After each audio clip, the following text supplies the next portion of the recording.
All right, we are. I am Ian McIntosh from www.thegeekden.com, and we are here with. Who am I? You're Arthur Suydam. I hope I right. pronounced your name right. At Suydam, right. Suydam. At Phoenix Comic Con. The Zombie King. And yes, he is. Look at all this. And awesome Batman drawing. Thank you. All right, and Arthur, how did you get your start in the comic book industry? Let's see. How did I get my start in the comic industry? When I was in the senior in high school, I went to New York to work for Warren Publishing. I was pre-Erie and Vampirella, and Jim Warren saw my work, he liked it, and he hired me on the spot. They found out I was still in high school, so he asked me if I could come back next year. And when I graduated, to start working for Warren, and I had grown up on all those guys. Those were all the EC artists. That was Frank Frazetta, Al Williamson, Angelo Therese, Reed Crandall, Joe Orlando. So the next year I graduated, and I was on my way up to Warren to start working for Warren, and I stopped off at DC Comics on the way. They happened to be on the way, and there I met up with Joe Orlando, who happened to be the art director for DC Comics, but also was the art director for Warren Publishing. Yeah. And he said, "Don't go there, stay here." He said, "I'll give you as much work as you could possibly ask for." He opened up a drawer. He said, "I've got 250." It's like, this kid's awesome. We need to keep him. I don't know what he was thinking, but he said, "I have 250 scripts in this drawer, and you can have as many of them as you want. Just stay here and start working." So that's what I did. So I started working for DC, working on all their horror stuff, as a matter of fact. And I stayed there for about 3 or 4 years. I really didn't like the writing at DC.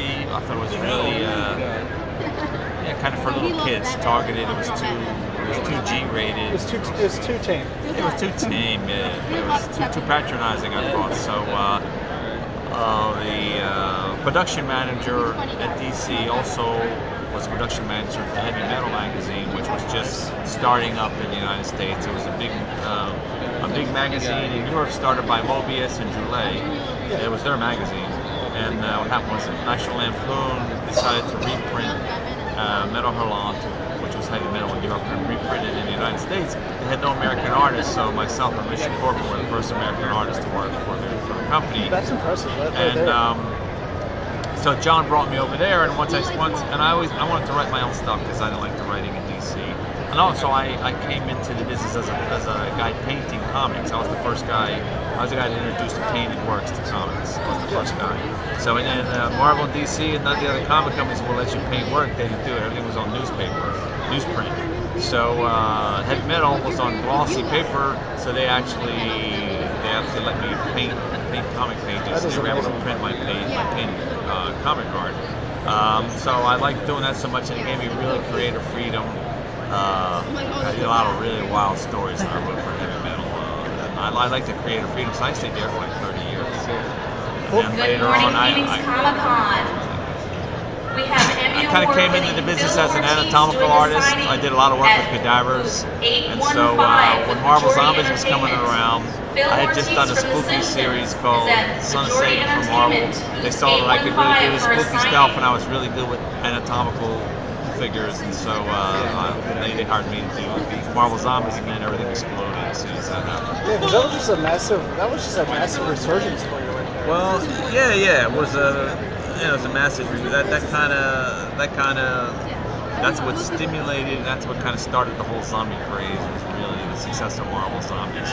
From there, based on the success of that series, it spread to the internet. It spread to TV. It spread everywhere. So it's been great. And as I said, I've always done anatomical. I did a lot of work with cadavers when I was in school. I studied to be. I went to a school that specialized in Renaissance techniques. They only taught the techniques of Raphael, Leonardo da Vinci, and Michelangelo. That's the school I went to. And I went to see a professor. I told him what I wanted to do. I said I wanted to do drawings like Michelangelo, but I wanted to do it in the comic genre, And so he said, well, if that's what you want to do, then you should study sculpting and don't take drawing lessons, because that's what Michelangelo was. He's a sculptor, so that's what I did. So I really studied sculpting, and that's probably, if there's a reason my work looks a little different than some of the other guys, and my training is really different. I'm really classically trained.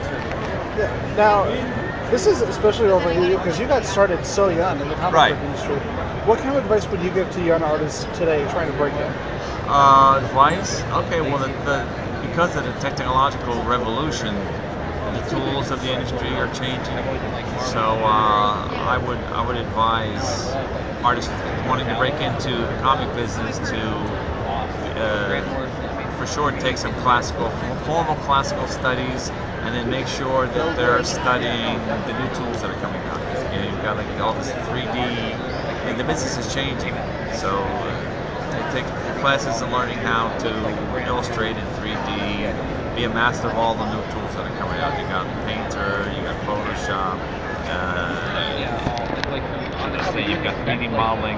They should, in addition to taking their anatomical studies and their formal painting studies and drawing studies and sculpting studies, I believe it's important to stay on top of the new tools, because those are the guys going to get the work.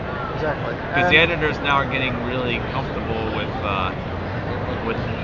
the new tools that are coming out, and they ask artists to make changes. Especially a lot of these digital programs, they're really editing programs. A lot of them aren't really designed for really creating artwork. And once you have an artwork, if an editor wants you to make a change, to go back on an original and make changes depending on the medium, sometimes it's impossible, and other times all the time it's very time consuming. But if an editor wants like 10 changes and it's digital, you can go in and change the colors really quick. They're really good editing programs. Exactly. Yeah. And as we bring this interview to a close, would you say that thegeekden.com is the best website for anyone wanting to check out comic books, movies, video games, any of that stuff? It's a fantastic website, and I highly recommend it to everyone. All right, thank you, Arthur. We really Yeah, my appreciate you pleasure. coming on.